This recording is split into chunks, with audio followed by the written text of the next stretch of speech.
Здраво, добро дојдовте уште едно видео, каде што ова видео ќе разгледаме што значат поимите кариотип, кариограм и идиограм. И да започнеме. Значи, првично ќе збориме за кариотип.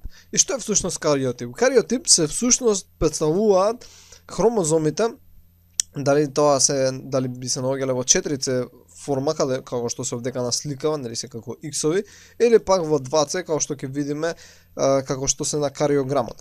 Сега кариотип е всушност гледање на хромозомите во оваа состојба. Сега најчесто се нарушува мембраната која се наоѓа околу нив и тие се наоѓаат во еден матрикс каде што можеме да ги разгледаме, но за подобро да ги систематизираме, ние ги подредуваме во одредени класи, одредени поделби кои се направени од нас. И сега овдека како што можеме да видиме, барем на оваа слика која е шематски представена, можеме да видиме дека овој хромозом иде заедно со овој хромозом. Сега што значи тоа? Бидејќи се наоѓаат во 4C форма, тие се како иксови, но поентата е да речеме дека бидејќи имаме хомологни хромозоми, овој например си го добил од мајката, а овој си го добил од таткото. Така, и сега имаме овој, ќе кажеме дека е прв пар, зашто ги систематизираме во вид на парови. Сега да речеме дека овој е прв пар, бидејќи гледаме дека се исти. Сега да земеме некоја друга боја, да земеме, не знам, бела боја, и гледаме дека овој е ист со овој. Значи овој, да речеме дека овој си го добил од мајката, овој си го добил од таткото, и да речеме дека овој е вториот пар. И сега така идеме, постојано бараме некои кои се слични едни на други. Еве исто дека можеме да видиме, овој е ист со овој. Сега, ние кога го правиме ова, практично, ги гледаме на овој начин. Така, значи ова е вистинска фотографија. И сега нормално не е чисто, не се убоја, не можеш да познаеш што како, иако има техники денеска постојат за да бидат како на оваа слика и тоа во вистински случај, но најчесто е вака. И сега ги гледаш и се прави слика и таа слика ја добиваш во физичка форма и потоа, барем вака порано правиле, денеска имаат убоја и ги препознаваат како на горната слика, но порано едноставно ја добивале оваа слика во физичка форма и ги сечеле. Значи ќе го исечеш од сликата, овој ќе го исечеш, тој ќе го исечеш и така натаму и ќе ги преброиш. И на крај ќе почнеш да ги споредуваш. Едноставно со ленгир ќе мериш колку е долгиот крак, колку е краткиот крак, колку е краткиот крак, колку е долгиот крак. И ќе направиш се тоа, ќе внесеш во една табела и се прават пресметки, ќе ги пресметаш односите и така натаму и на крај ќе можеш да ги спариш. Да речеме дека овој сега нема да ги спарувам, но да речеме дека овој иде во пар со овој. И ги спариш еден со друг и ќе добиеш колку парови има и дали има некој некој заболување, например има некој хромозом екстра, да го бележиме со бела боја, има некој екстра на кој не можеш да му го најдеш парот. Тоа значи имаме екстра и се треба да најдеш од кој е екстра. Дали е екстра од третиот пар или екстра од 21-иот пар. И така натаму. Сега кога ќе го направиш тоа, кога ќе земеш и кога ќе подредиш, тоа всушност потоа, мислам, веќе ти си добил кариограм. Значи кариограм не е ништо друго, едноставно подредување по групи и по хомологни парови на хромозомите. Значи овој овдека е прва група, односно прв пар, не е група, бидејќи групите се овие, за кои ќе збориме во наредното видео, кај хуманиот кариотип, но овдека имаме прв пар. И сега, као што реков, например, ќе сега карикирам, но да речеме дека левиот пар си го добил од мајката, десниот си го добил од таткото, и тоа важи за сите понатаму. И сега вака ги подредуваме парови, као што може да видиме, прилично добро е организирано. Сега тие може да бидат, као што реков, во 4C форма, како што се на оваа слика, или пак може да бидат во 2C форма, како што се на оваа слика. Така, овдека се во 2C, бидејќи се еднохроматидни. Значи не се како иксови, значи нема овдека уште едно како икс, него се еднохроматидни.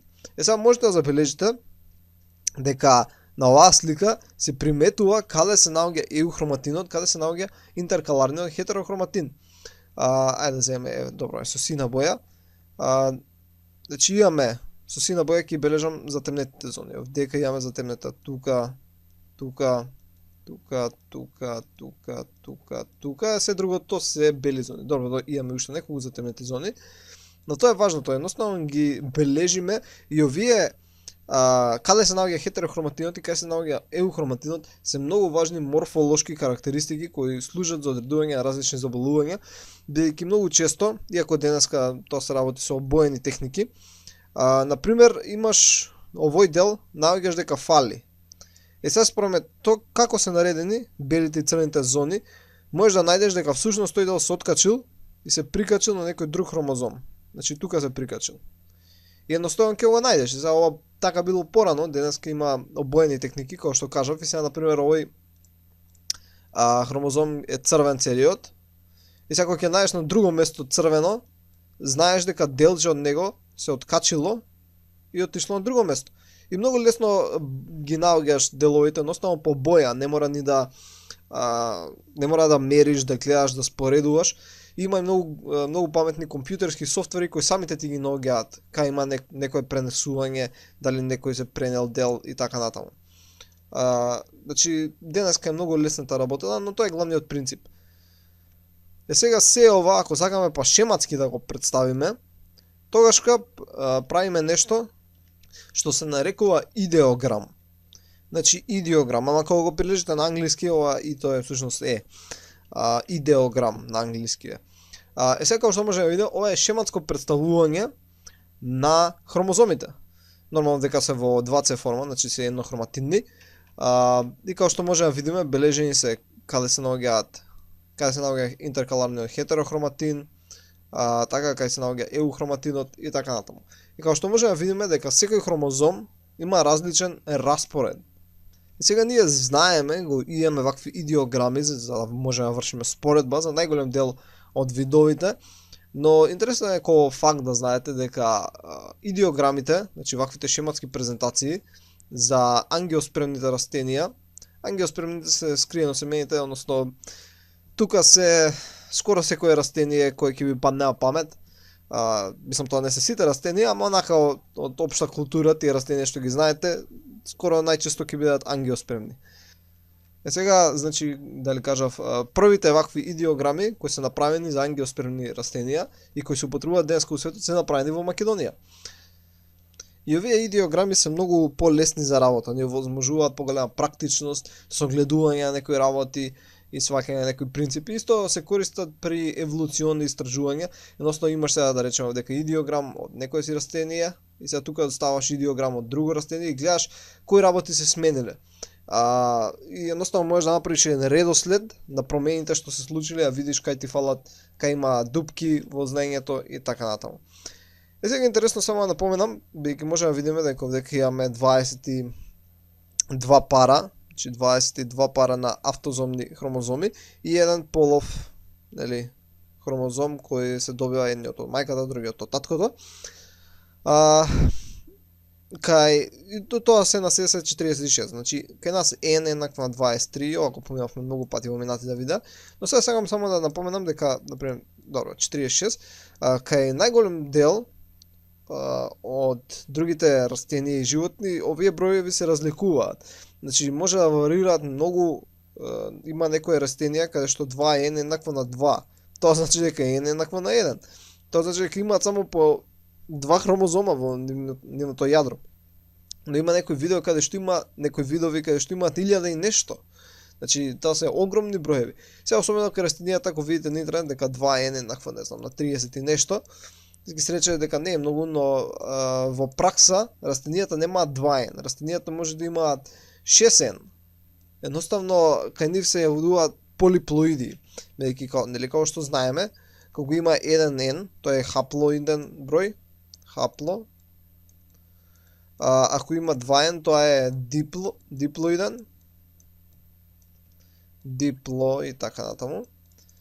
Ако има повеќе од 2n, значи ако има повеќе од 2n, тогаш тоа е полиплоиден организам.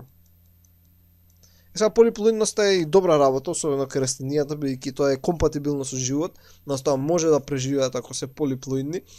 И сега зашто е добра полиплоидноста? Едноставно, ако кај нас, ако во 2n и сега во некој си хромозом има некој проблем, да речеме во третиот хромозом има некаков си проблем, они имаат вишок од тој трети хромозом, бидејќи имаат 6n, и третиот хромозом, да речеме во група, ние имаме една група, така, едниот од мајката, другиот од таткото, но они веќе има 6 го има три пати имаат таа група. И сега да речеме дека веќе има проблем, нема проблем тогашка. Они имаат уште две групи кои нема никаков проблем на тој регион. И може да функционираат. Затоа тоа може би било добро, но кај нас тоа не е компатибилно со живот. И сега интересно исто јас напомена дека генерално трендот на N, колку е N, генерално се намалува како што идеме кон еволуцијски поразвиени организми. Значи почнуваме од многу голем број и како што идеме еволуциона стигнуваме до се помал и помал број. Но тоа не значи дека некој ќе рече понија кои имаат повеќе генетски материјал, точка зашто ги нарекуваме попрости, они имаат многу повеќе информации од нас. Но не, значи бројот на хромозоми него поистоветувајте со количината ДНК или ефикасноста на ДНК. Едноставно да речеме дека, ајде да знам со црвена боја, дека ова е нашата ДНК и со виолетова боја, дека ова е ДНК на некоја си бактерија или слично. Сега кај нас, пример, поделена е тука. И ние ќе добиваме два хромозоми. 1, 2. Сега нормално добиваме 23, односно 46, но за упростување да речеме дека добиваме 2. Сега кај нив, не значи дека ДНК е поголема, едноставно е поисцепкана на повеќе делчиња. Значи поисцепкана на повеќе делчиња и затоа добиваат повеќе хромозоми. Не дека имаат повеќе ДНК. Кај нив хромозомите се многу поупростени. Ама ние кога збориме на овој начин за хромозомите, збориме само за нивниот број, така што на прв поглед може да изгледа дека имаат повеќе. Кај нив ќе речеш дека има 1, 2, 3, 4, 5, 6, 7, 8, 9 хромозоми, а кај нас 2. Некој ќе рече, гледаш, они се покомплексни, но всушност кај нив хромозомите се многу помали и попрости. Друга исто важна работа е колку е ефикасно запишан материјалот. Ти, например, можеш по македонски јазик кога објаснуваш нешто или на некој тест, треба да објасниш некој концепт, ти можеш да го објасниш у 10 страни, ама да не опфатиш главната суштина, или можеш да објасниш во еден ред, а да ја опфатиш главната суштина. Така да и важна е ефикасноста. Некои бактерии или некои организми може да имаат повеќе ДНК од нас, ама тоа не значи дека е еднакво ефикасна. Едноставно има многу секвенции кои се повторуваат, кои се непотребни и така натаму. Добро, значи ова беше се за ова. Се надам дека научивте што беше кариотип, дека всушност кариотип се само како се хромозомите во јадрото, кариограм е кога ќе ги организираме во дадени групи и диограм е ова шематското подредување на хромозомите. Ке се видиме во наредното видео, имајте убав ден.